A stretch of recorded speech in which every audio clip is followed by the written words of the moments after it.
Hello, everybody. Welcome back to the Double S podcast. Today, I'm going to interview a department chair in criminal justice studies from August 2022. She was also a juvenile court counselor, also the GAL guardian ad litman. Lightem. Lightem. Thank you. And then she was also a emergency responder volunteer for 4 years. And today, I have the privilege to interview Kelly Dorman. Yes. Did I say it right? Yes, you did. How are you doing? I'm doing good. How are you? I'm doing good. All right. So, tell me more about yourself. On how did you get into criminal justice, and how did that come to how would I say it, to becoming a department chair? So, criminal justice and psychology are two things that I've always been interested in. I didn't go to college until later in life. I got married. I had kids. Then when my kids got older and were in school, I was like, I need to go back and get my degree. I was in business. I thought it was boring. I hated it. I couldn't find any place I fit. I worked for computer programmers, doing some programming. I worked in human resources. I tried everything in business, and I didn't like it. So when it came time to go back to school, I was really thinking about, I really like psychology, but I'm really interested in criminal justice as well. So I actually did some research, and I was like, oh, forensic psychology is actually a real thing. Mm-hmm. And I knew that with a bachelor's degree in psychology, there really wasn't a lot in the field that could be done. I mean, I could be a drug and alcohol counselor or things, some things like that. The minimum wage, $9.25 an hour jobs type thing. So I was like, if I got an associate's degree in criminal justice, I could work and then work on my psychology degree. So I took all of my electives were behavioral science based. So I got my criminal justice degree. I interned at juvenile justice, worked for the Department of Youth. I did some things with my associate's degree while I was working on my master's degree in psychology. So my major is actually forensic psychology. Okay. So I was able to marry two really cool things. And the reason I was interested in those is I actually grew up with a real life murder mystery in my family. And it's still unsolved. It's an unsolved case in New York. I had a cousin that was murdered. My father drove her home, dropped her off, and apparently she snuck out to go meet a boyfriend. And that was the last anybody saw her. So I grew up hearing bits and pieces of this weird story, and I just became fascinated in how something like that could happen. To uncover it. Yeah, and how the criminal justice system works as far as investigations and finding evidence and getting convictions. So it was just something I grew up being fascinated with. My father actually read a lot of Sherlock Holmes. And my mother was an Agatha Christie fan. Yeah. So it just kind of, and I started reading true crime books. And so it just seemed kind of natural. And then when I worked at the Department of Youth, it was a great job, but it was a part-time job as a program assistant. I got to work directly with the youths, which is my specialty is adolescents.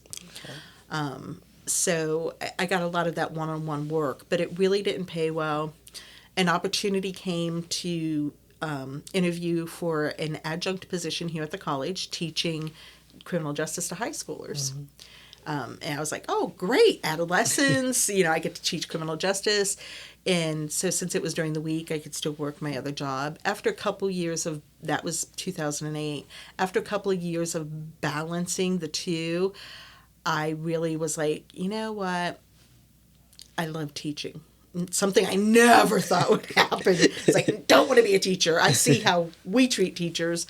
But I fell in love with teaching. It was great. And I love working with the adolescents and helping them understand and teaching people their rights. So many people in this country don't even know their basic rights. So I get a real thrill out of letting people know, hey, you have rights. Here's what they are.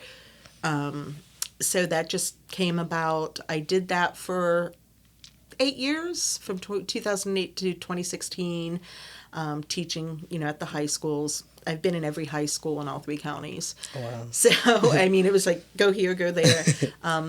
So I just fell in love with it. And then I really wanted a full-time position with the college.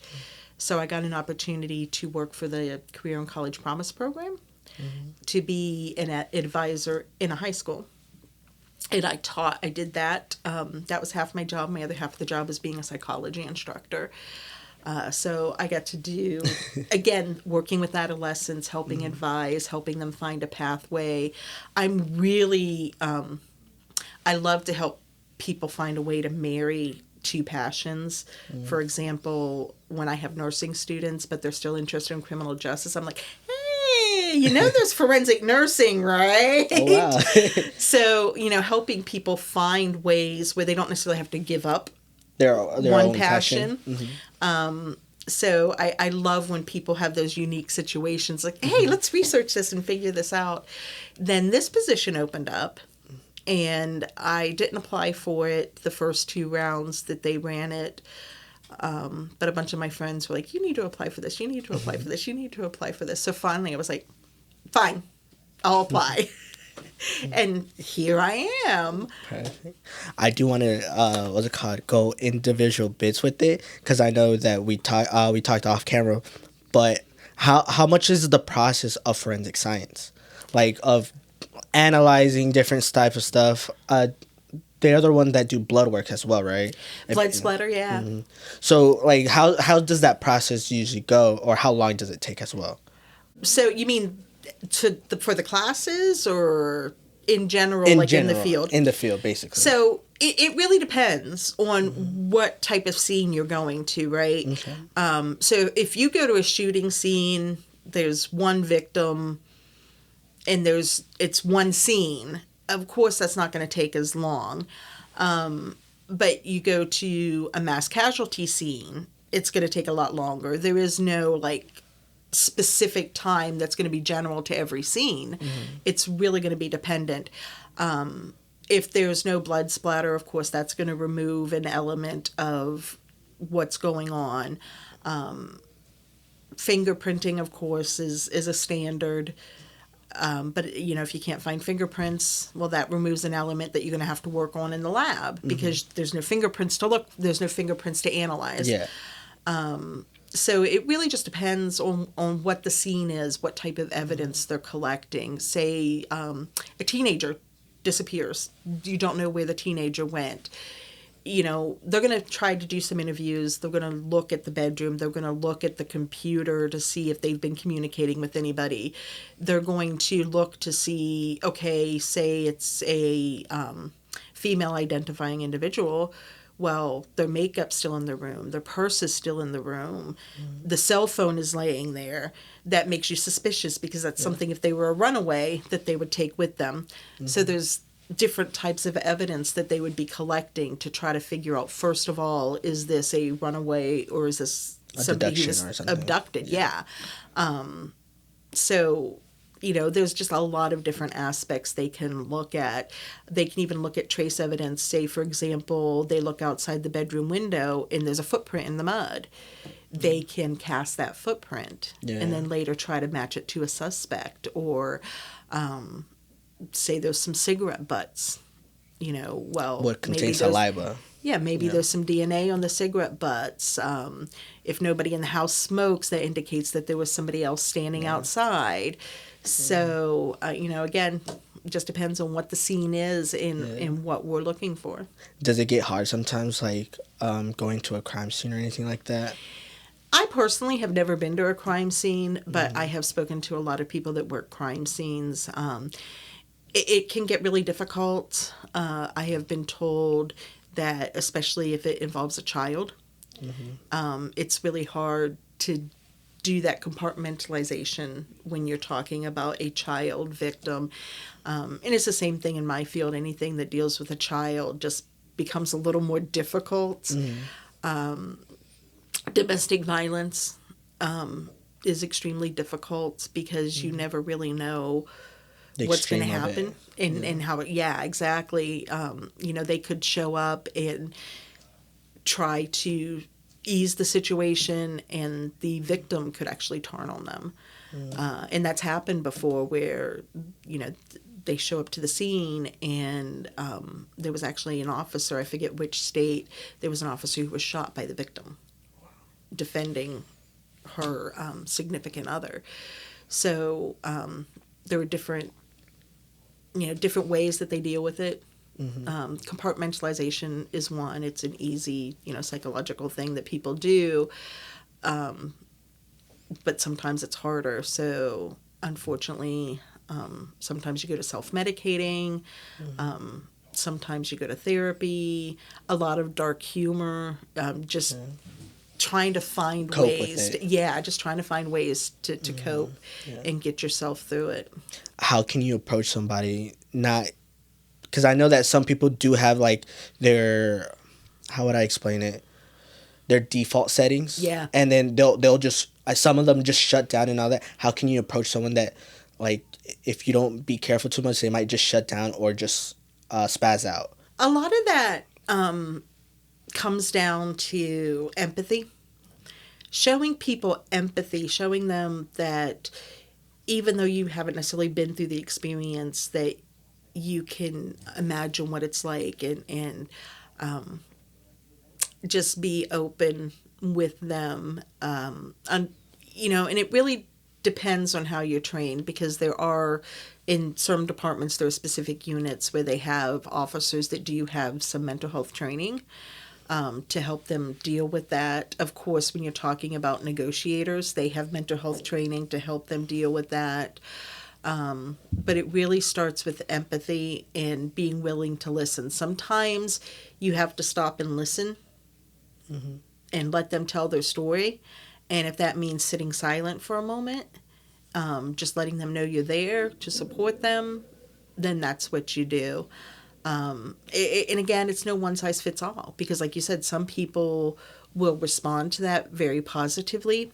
Some people will just shut down. And at that point, instead of pressing, you may need to back up a little and then come back later. Do something that shows them that you have empathy and that you understand and that you're there to help them. And it may be something as small as going and getting them a drink and just letting them think. It really, a lot of it is, you kind of got to go with your intuition. What does the situation feel like? In situations where you see people who are panicking, of course, the first thing you don't do is say, don't panic or calm down, because in the history of mankind, how many times has that actually worked? Not often. But, telling somebody, hey, I'm just here to listen, let me know when you're ready, or being able to, when somebody is panicking, being able to have them stop and do some breaths with you, or getting them to focus on something else, or getting them to ground. A lot of times with psychology, we do a lot of grounding exercises. So if you can get the person to at least focus on you and walk them through some of these grounding exercises, that can really help as well. But again, not everybody's trained. So for those that are untrained, it's really being able to feel out the person in the situation and just having an understanding of, basic understanding of human psychology. Not saying, trying to avoid saying the wrong thing. If you're talking to a victim, say, for example, who's been assaulted, if you say something like, if you say, what were you wearing? Of course that's going to trigger somebody. Or if you say, are you sure? Or I'm not sure that happened that way. Things that show you doubt them is a sure way to get somebody to shut down. And sadly, that does happen sometimes, especially if the victim's a male.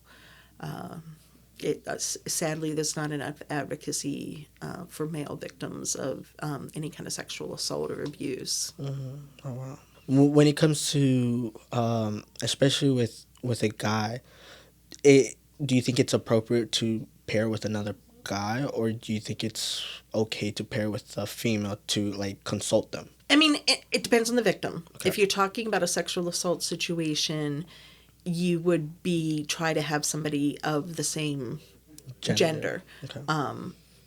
You know, so if you have a female victim, you're going to try to find a female. If the offender was a male, they might, because of course they might not be comfortable with a male. And again, it all depends on the situation. If the offender was a female against a female, they might be more comfortable with a male. Again, it's really being able to sense out the situation and figure out what's going to help. So if you have a male and female team, seeing which one that person responds better to. Okay. If you're talking about interviewing an offender, it's kind of the same thing.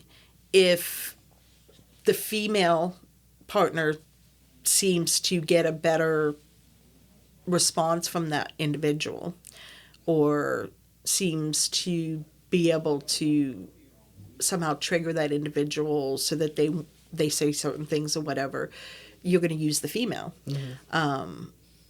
If they respond better to the male, you're going to use the male. Absolutely. It just really comes down to understanding the situation and seeing what's going to get the response that you need. Is it hard for you, especially when you know some backgrounds of psychology, basic psychology as well, to when you're analyzing a person, like let's say you're meeting a new person, is it hard to like, oh, maybe this happened or this happened? Is it hard for that tuition to come out? For me, not necessarily, because again, I have that training, so it's not as much intuition for me. It's what did I learn? What's, so it's a little easier for me than it would be for an officer who doesn't have any training. And so that's where it comes down to just being a decent human being and showing empathy and being able to communicate clearly. The hard thing for me is not analyzing people. And usually once they find out what my degree is actually in, they get a little nervous, like, it's like you're analyzing me, aren't you? So I try not to, I have to actively think about not doing that. Okay. But again, it's really just having an understanding of human beings. And, would you want somebody, if you were in the worst moment of your life, would you want somebody approaching you in an aggressive manner? Would you want somebody that seems cold and distant? Would you open up to that person? Not really, but yeah. So if you were if you were the professional in that situation, you would show empathy, right? Yeah. You wouldn't be cold and distant, and show that separation. It's empathy. People highly underestimate the role of empathy in anything in criminal justice. When you talk to a student, and let's say they're going into forensic or anything like that, what's something that you can give them an advice like, oh, like this characteristic can help you be better? I know that empathy is one of them. It's a big part of to be empathetic to any person that is going through something. But what is something else that can also like help them? Attention to detail. Attention. It's really easy to miss tiny bits of evidence. It's easy to dismiss things as well. Like, oh, yeah, that's not important. It's really attention to detail, making sure that you collect everything you can. Even if your initial thought is, that's not important, that may be important. So you may have to record that piece of evidence. You can't beat attention to detail because, especially when you are talking about forensics and collecting that evidence, or even in forensic psychology or forensic nursing, being able to understand what you need to collect, being able to look at something and think of it as a puzzle, what doesn't fit. How sometimes the puzzle piece seems to fit, but it's not the right piece. Yeah. It's the same thing with the forensics, what is out of place here, what doesn't fit. Yeah. I mean, it's really that. If you can go back just a little bit, going into this career again, what's one advice that you would give to your younger self? Um, this is going to sound really horrible, but the advice I would give to myself is to take the forensics. Yeah. Just because it's criminal justice is fascinating. It's great. The theory part is really interesting, but that hands-on coolness of actually collecting the evidence and working on it in the lab and putting that puzzle together, that's cool. And it's really transferable because you can work in a private lab as well. Because, the lab skills are the lab skills. Yeah. So, you can get a job at a private lab doing something else, but those skills are still the same. So it's something that's easily transferable to the private sector. General criminal justice is too. You can go into private security, you can go into advising. So there's still things, but that forensics, you can't beat the coolness factor. Yeah, I'm always jealous that I don't teach it because it's just fascinating. When it comes to a person that has their criminal justice associates and they want to go into, let's go with the forensic nursing, what else do they need to?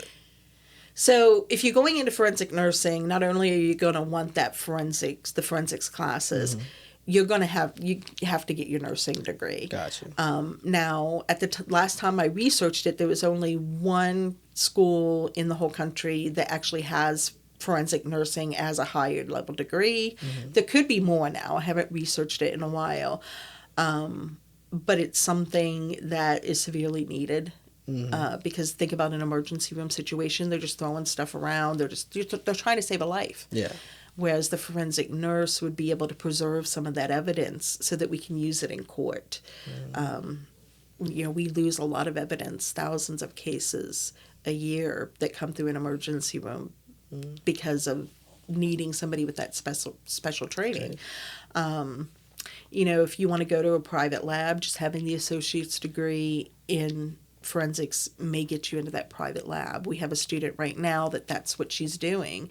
She's already working in a private lab, so she's transferring some of those skills to her public sector job, or her private sector job, not public sector.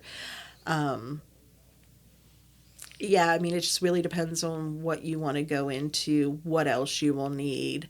If you're going, like me, psychology actually a forensic psychology specific program, but if you can't find a specific program, you would have to take your psychology degree as well as your criminal justice degree.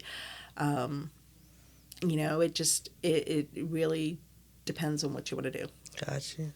I would say this might be my final question, but for my final question, hopefully, when it comes to the court system, how does that usually work when it comes to showing evidence? Have you done? Were you in the court? When I was a GAL, I had to go to court. Okay. Luckily I wrote a report, so I never had to. They never called me to testify because they had my written report, but I had to be in court just in case.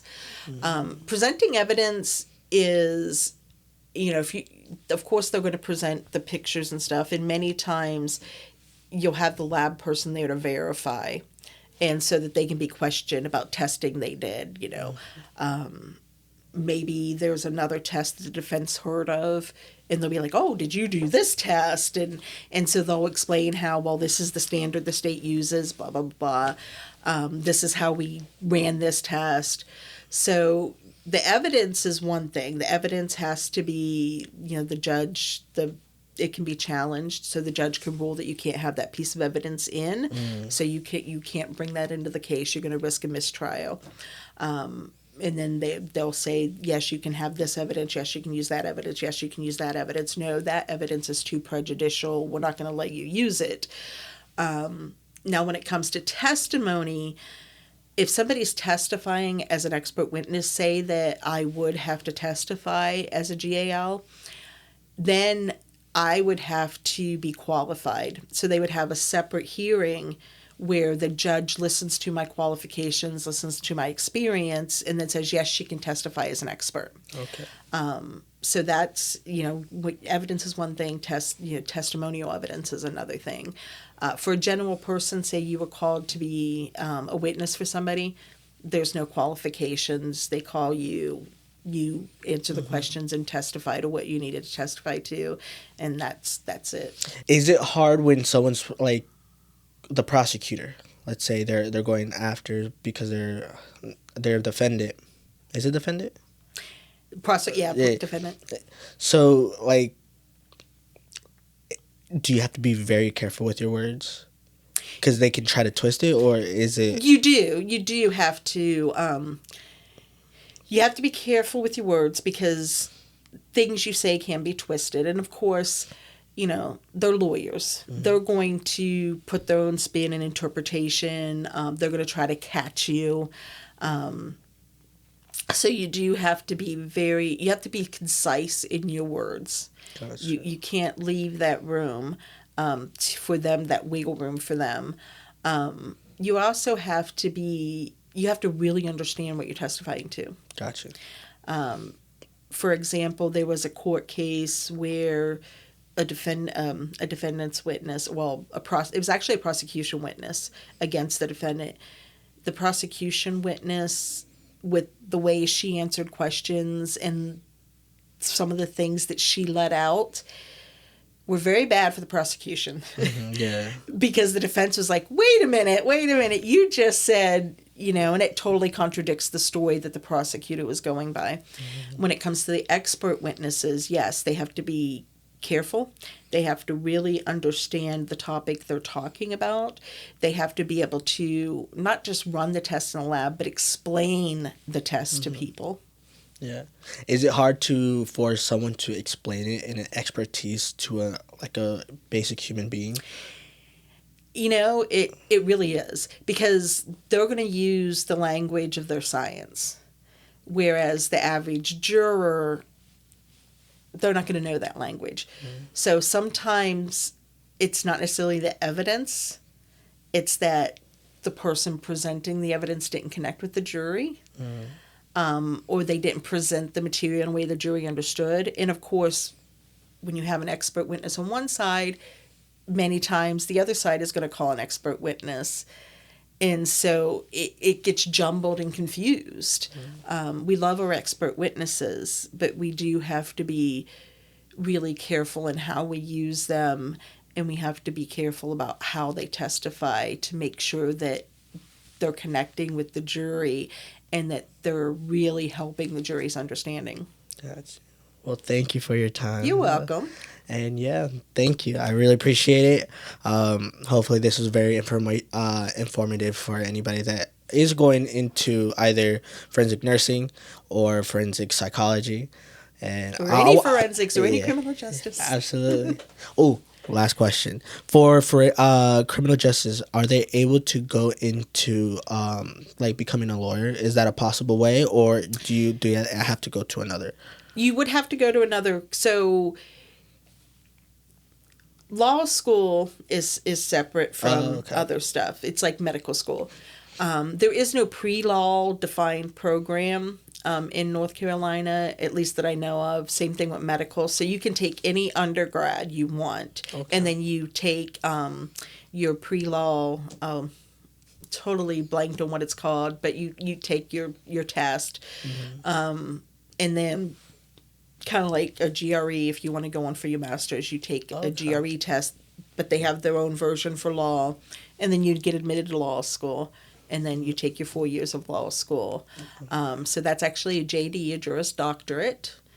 Now, if you want to transfer to another school to just go into other programs, we do have transfer programs, so like Methodist, NC State, some other schools that have criminal justice programs, you can transfer into their 4-year programs and get a 4-year degree in criminal justice. And criminal justice degree is flexible because you can work in the courts, you can work in corrections, you can work in police work, in police work, getting college credits will help get you those promotions. Yeah.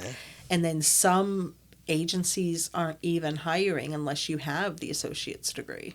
Okay. Well, thank you very much. You're welcome. Hopefully we can do a part 2 because it's so fascinating. I know there's so much to dive into, especially with psychology. I would love to do a part 2. Yeah. I'm passionate about both fields. I'm passionate about helping people understand both fields. So if you ever want to do a part 2, just let me know. Oh, we'll definitely try to get it in schedule for that part 2. Awesome. Thank you. It was a pleasure meeting you. It was a pleasure meeting you too. Thank you. All right, bye-bye. Oop. That was it.